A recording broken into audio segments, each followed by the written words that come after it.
Ito, meron kaming ano dito, meron kaming challenge dito na pinapagawa sa mga nagiging guest namin dito. Pero ito, kagulo to. Ewan ko lang dito. Nasa inyo na ba yung script? Yes. Pamilyar naman kayo sa Barangay Love Stories, di ba? Papadudot.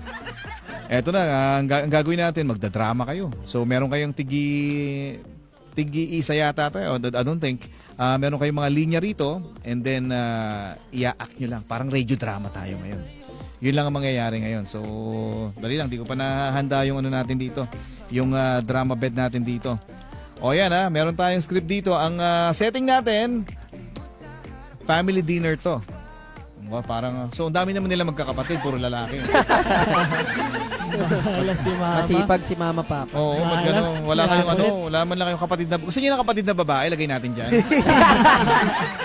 Pwede po. Sino pwede diyan? Lalagay ko sana si Laiki diyan sa kita para meron kayong kapatid na babae. Gusto mo, sana ginawa niyo na linya si para Ready na, si mauna si Ace, no? Ready na tayo mga kabarangay. Let's go, kuya. Kumain na kayo. Pakipasa nga yung kanin. Max, tanong ko nga pala sa'yo.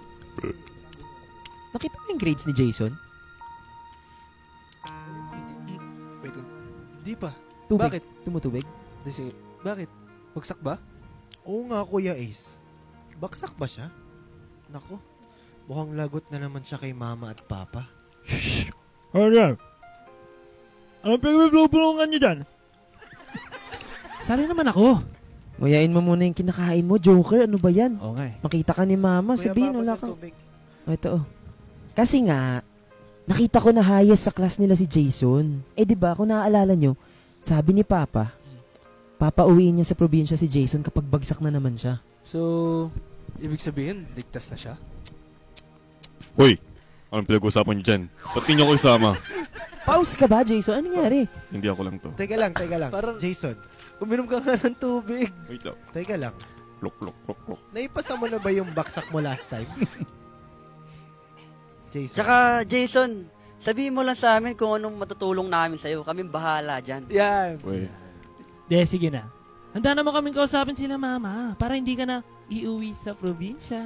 Ano kasi kuya Teka, pasa mo muna yung ulam. Ano ba yan? Sabihin mo na kasi. Kami pa kinakabahan dyan sa mga pabuelo-buelo mo. Kasi Bagsak, no? Kasi, Wala nang iba? Hindi kasi, kagraduate na ako cum laude. Uy! Huwag kayong maingay Surprise para kayo mama. O, ba't tumaas yung boses mo? Sige. Ay, Huwag kayong maingay Congrats! Grabe naman si Bunso. Mahal na mahal ka ni Kuya. Di ba yoko? Galing. Ang galing, nadagdagan nyo ng elements yung drama. Pinaka-the best na narinig ko dun yung lok. si Jason yan, si Jason. Yun yung kakaiba, lok.